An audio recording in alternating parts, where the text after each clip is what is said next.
everyone, welcome to Traveling Through Pages. Every page of a book teaches us something new. Similarly, we can learn a lot from conversing with a person. Most of the knowledge we gain from them would aid us in life. And in this show, we will develop a better reading habit and learn how to study well from interviews with inspiring and avid readers. I'm on a journey to unfold fascinating pages and acquire knowledge today. Come along with me on this journey. This is me, Aratna Umesh, accompanying you today. Okay, so today we have Arpan Dey, who's a 19-year-old undergraduate physics student. His love for physics is just astonishing. He's interested in physics, particularly in quantum physics, chaos theory, string theory, cosmology, aerodynamics, and so much more. He has published some of his science articles with Young Scientist Journal, where he also works as a senior physics editor. So, hello. How are you doing, Arpan? Hi everyone. So nice to be here. I'm doing fine. How are you doing? I'm okay. Thank you so much for asking. Thank you so much for joining in today and like making this day and event special. Thank you. Yeah, it's the pleasure is mine. Okay. So can you share a little bit about your journey, like from high school to pursuing physics? Like what motivated you to choose physics? I'm sure like many students feel physics is like super boring. It's like maths 2.0. There's nothing else, right? How did you like get the interest? Yeah, my story is a bit different from other physics enthusiasts. Mhm. From when I was young, when I was in high school, I was not really very interested in physics and math. Okay. So I was interested in consciousness and a bit of, you can say, philosophy and philosophy of science. And I initially I decided to pursue neuroscience, and at one point of time I was focused on pursuing neuroscience. And at that time I really didn't find physics and math that interesting. Maybe it's the way it's taught in schools, and I don't know. But then I read some popular science books, especially one by Dr. Michio Kaku about it's called The Future of the Mind.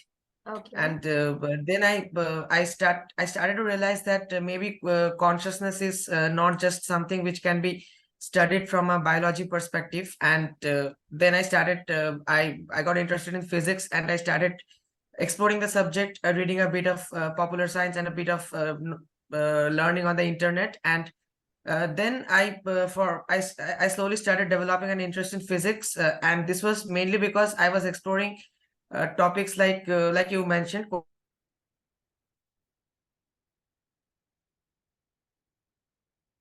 Of course, they're like advanced topics, and I couldn't understand them when I was in high school. But I just learned about the basic ideas, and these topics are extremely interesting. And if they're taught in the correct way, at least if they're communicated in the correct way to the young generation, I think that can really help you develop an interest in physics, which is the primary, like which is required initially. Once you have the interest, you will get the motivation to study the initial things which you need to understand these subjects technically. Which is why I took up physics, and today I'm pursuing an undergraduate course on physics. So that was the initial motivation. And my perspective on physics is a bit different. I don't only want to do physics just like to become a physicist and publish some research papers on these topics. I also want to explore like consciousness from a physics perspective, which is something which many physicists have done, like Sir Roger Penrose and a lot of others. But my perspective is a bit different, and so I want to explore more on this topic. And but yeah, that's what got me motivated, got me interested in physics, basically. Okay, that was really nice to know how you got into physics. Like first you wanted to pursue neuroscience, and when you delved more into it, you understood physics, and then you got interested into it. That's really nice to know about. And also, best of luck for your future endeavors. I know that you're going to many places. Thank you very much. Okay, so I can see that you have interest in wide range in like physics topics, like from quantum physics to cosmology. So what is your particularly favorite topic? Like one favorite? Is it consciousness? Yeah, consciousness, definitely. But if you say like in conventionally, consciousness is not a physics topic. So if you ask me my particularly favorite topic in physics, I would say it's quantum mechanics and maybe quantum field theory, because that's where like the most of the exciting research is going on. And quantum gravity and string theory, I will not say, because I have very little knowledge about that. Of course, I'm interested, but Hmm. like it depends, like in the future what opportunities will I get and what will I study. So yeah. Okay, that's great to know. Okay, so I've also heard about this Journal of Young Physicists, that unique platform that you created. So tell us more about it. What inspired you to create this platform, the goal of the platform? Tell us more about it. Yeah, I initially joined the YST Young Scientist Journal as an editor, and I published some of my science articles there. So then what I noticed is that there were quite a few journals for young students, high school students and undergraduate students to publish their science articles. But what I noticed was that there were no journal particularly for physics, and I noticed it seemed to me that physics was a bit underrepresented at the high school and undergraduate level.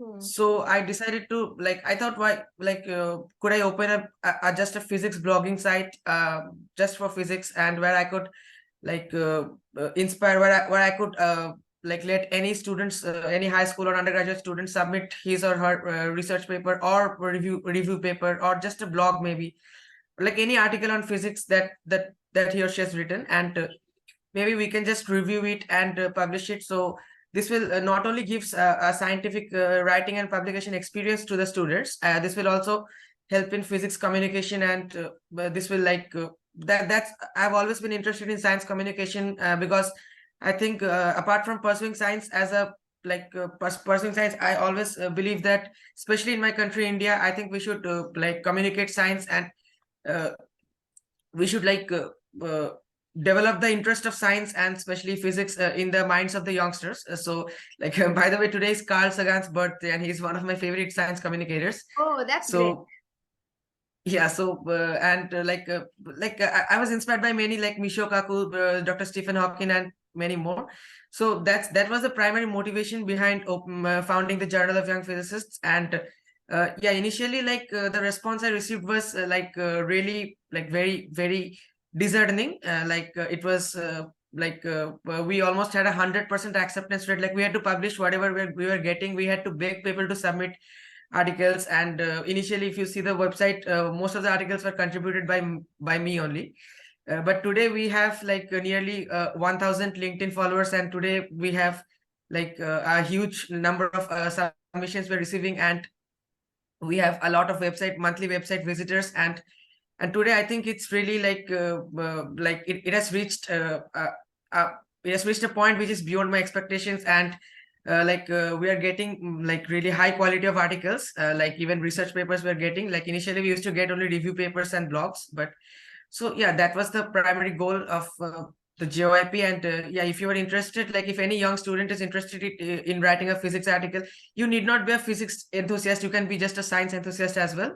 And we, by the way, we also publish articles about interdisciplinary topics like medical physics, and like anything on science, really, physical sciences, really. So you can just check out the website if you like. And yeah, that's all. Okay, that's really nice to know. You created a very unique platform so that other young physicists like you and people who are interested in science can also like share their love for physics and science. That is really nice to know about.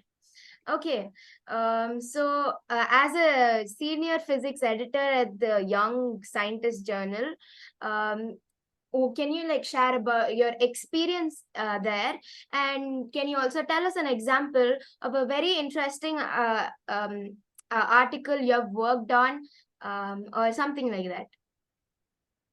Yeah, definitely. What I love about the YSJ is that when I initially joined the YSJ, I was just a high school student with no credentials, no nothing, and I was just passionate about science, but I had no credentials and nothing. But they accepted me.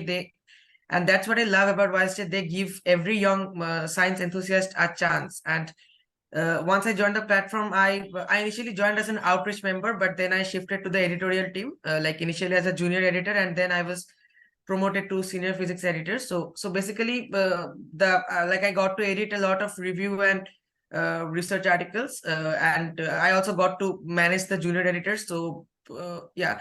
So when you say one interesting article, like I edited a lot of articles, and of course some of them are a bit technical, like a lot of equations and stuff. So those are not really like what you will call interesting, but definitely they were extremely good articles. But what comes to my mind is that there was one article, I don't remember the exact name or author, and I'm not sure whether it was published or not, like or is it's yet to be published.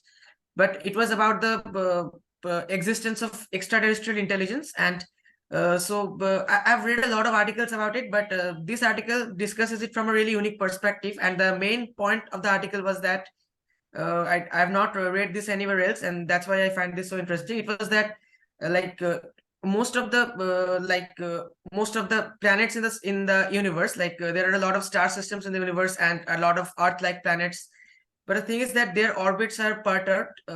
Like their orbits are not the unique thing about our solar system is that the orbit of the Earth, it's perfectly in a it's perfectly like an ellipse. And but this is not the case for most of the other planets. So if the orbit is perturbed, then even if we assume that some intelligent life exists in that planet, it will be almost impossible for them to come up with the laws of motion, the laws of gravity, like Newton did for us, Newton and a lot of other astronomers, Kepler and on. So for perturbed orbits, that would not have been possible. And those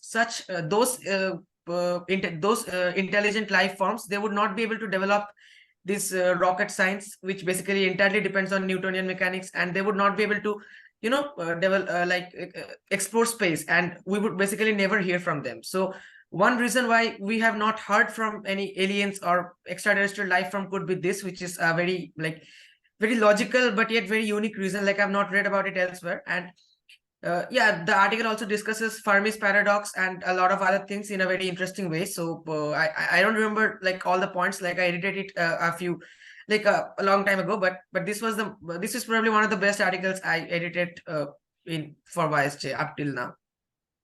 Okay, that's really nice to know. It's very interesting to know like about your role. Like you started in high school and you're still continuing it. That's really nice to know. It shows your dedication and your perseverance. Okay, so now let's go a little not about physics, but yeah, you see the question. So I've also heard about your album Unsettled Bliss. So that showcases your talent in music. So can you like talk more about that? How do you balance your interest between both science and music? And do you see any interconnection in both? Yeah, definitely. My journey in the world of music, it really began with like Alan Walker, and I was really inspired by his song Different World. And then I started exploring up many other artists like Imagine Dragons, Marshmallow, and etc. So basically, I from a young age I started writing poetry, and later I thought of converting them into songs. So that came naturally to me. That was not the difficult part, writing songs and all. But when I thought I would like maybe try my hand at producing music, like maybe playing a bit of piano and all, so I found it really difficult at first. But I just but there's an online platform called Soundtrap, and it's a free music production like website. Of course, there's a premium version, but that's like too costly. And like and then, I mean, there are a lot of features in the free version. Like so for a amateur musician like me, I think the free version is like more than sufficient. So I started tampering with it, and I started listening to music and to different styles. And so my main genre is EDM, and I also try out my hand at pop and rap. But of course, my main genre is EDM. And so yeah, Unsettled Bliss, basically it's mostly like all the songs in Unsettled Bliss are written by me. And for the music, I produce the music in 2 to 3 songs, but for the other songs, the music were produced by some other producers, and in some cases the singers themselves. Basically the main message behind the album is that, like the name suggests, unsettled bliss. Like the world today, it's really not. I mean, of course, I'm not a pessimist. I'm an optimist, and but, I mean, so many people say that like today the world is so such a bad place. Today there is so much problems, but I think that's true. That's definitely true. But I think we're really better off than our ancestors. Like say thousands of years ago, we're really better off than our ancestors, and we are like science has done a lot. Of course, there are problems. Like there will always be problems, and like I don't think we will ever reach a utopian world. There will always be problems, and life is meaningless without problems. So, but still, the point is that point of my album is to motivate people to try to solve the problems that exist today with an optimistic mindset. And so basically, if you see the song "The World Versus Me," it's a rap song, and it's basically it says about the corruption in today's world, and it's about rebellion and stuff. And then the main song on which the album is named "Unsettled Bliss," then this "Unsettled Bliss" and "Escape," these kind of songs, they also address mental health issues, which of course like nowadays it's a big thing, and it's like really a very important topic. So like I have suffered from anxiety, depression, and at one point of time I used to take medication, and also so I really understand the importance of mental health, especially in the youth. And so I just want that these songs, they really connect people, because I've heard a lot of people, they complain like my life is unfair, why this is happening with me. And like even like I used to do that at one point of time, but slowly I started connecting with people, and I learned that this is basically the story is more or less same with everyone. So that's why I wrote these lyrics especially to connect all of these people together, and create a sense of unity, like they are not alone, like Alan Walker always says, you are not alone. So that's the point, basically. That's really nice to know about like other interests except than physics, and like how you actually connect with people and also empathize and sympathize with other people. Write your own lyrics and make sure to motivate other people who you think are going through the same thing. That's really nice of you. Okay, so I think I've also read somewhere that you have a desire to educate unprivileged children in West Bengal. Can you share more details about your goal and towards achieving this phenomenon? Because this is really great. Education is very important, and especially for the underprivileged children, it's very, very crucial. So, yeah. Yeah, definitely.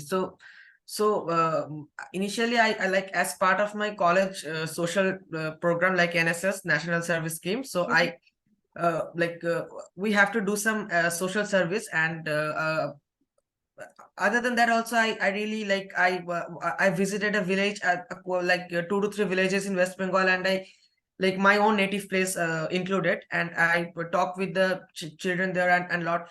So basically I have an uncle who works for an NGO, and like it's a government registered NGO, like it's a very big NGO. And they're basically working in West Bengal, and they're doing a really nice job. Their primary focus is education and health of underprivileged children. And so when I saw their work, I thought like I really should do something especially about education, because obviously I can't do much about health. So I thought I would do my best to educate underprivileged children, and I have taken some initiatives, but I have not really like started to seriously do this, maybe because of like I have been busy with college issues and stuff. But I really plan on working on this as soon as possible, especially on this coming vacation we'll be getting after this exams, like the winter vacation, and after that. So yeah, I really think like when I talk with these people from the villages, I think that like they're really talented. They have a urge for curiosity, and like many talents, they come up from the village. They have a very good relation with nature, and they are not getting, they don't have the chance, they have a scientific mindset. Like if you can just nurture them in the right way, if you can just nurture them in the right way and teach them in the right way, like they might grow up to be great scientists. And of course I want India to produce great scientists, especially my state West Bengal, which is somewhat, I think, underrepresented in the field of science, especially. And so yeah, I really like. I think poverty is one of the worst issues in the world, especially in my country. And I think education is the key to like eradicating poverty, or at least taking some steps towards it. So that's why I want to educate underprivileged children in West Bengal, and like I'm planning on working on this seriously as soon as possible.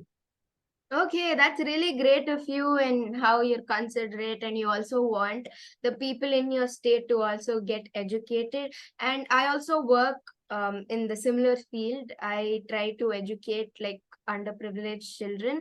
So if there is any help you require, I'm always here. You can contact me. That's great. That's really great. Thank you. I'll Okay. sure definitely contact you. Okay, so let's move on to a rapid fire round. Yeah. Okay, so your favorite physicist? Richard Feynman. Okay. The most challenging article you edited in the Young Scientist Journal? Okay, that's probably an article on the the orbital. It's an article. It was an article on astrophysics, the orbital perturbations. Like I don't remember the exact Okay. title or something. Okay. It was one of the first I edited actually. So Oh, that's nice. Your biggest dream project in the field of physics or like science communication? yeah, could you repeat once? Your biggest dream project in the field of physics or in like science communication, like involving science? Yeah, well, that's either if I have to choose one, I would say that's probably mm, like uh, uh, quantum gravity or consciousness. Anyone, like depending Okay. on like which I yeah. Okay. Morning person or a night owl? Night owl, definitely. Okay. If you could have a dinner with any scientist, living or dead, who would it be? Uh, a living, then I would say, well, Dr. Michio Kaku. Okay. Okay, so what do you aspire to become in the future? Like, what career do you want to go into? Primarily a physicist and a science popularizer or a science communicator as well. Okay, that's really nice to know. I think we are here at the end of this interview. Thank you so much for joining in. We have learned like a lot from you, like your interest in physics, also in music, and how do you want to educate privileged and the underprivileged children, like the privileged by your foundation, the blogging app, and then the underprivileged children for like the West Bengal people. Thank you so much for joining in, and all the best for your future endeavors. Yeah, thank you so much to you too for having me. Like it was really great talking with you, and it was my pleasure. So thank you, everyone. Thank you. Okay. Yeah.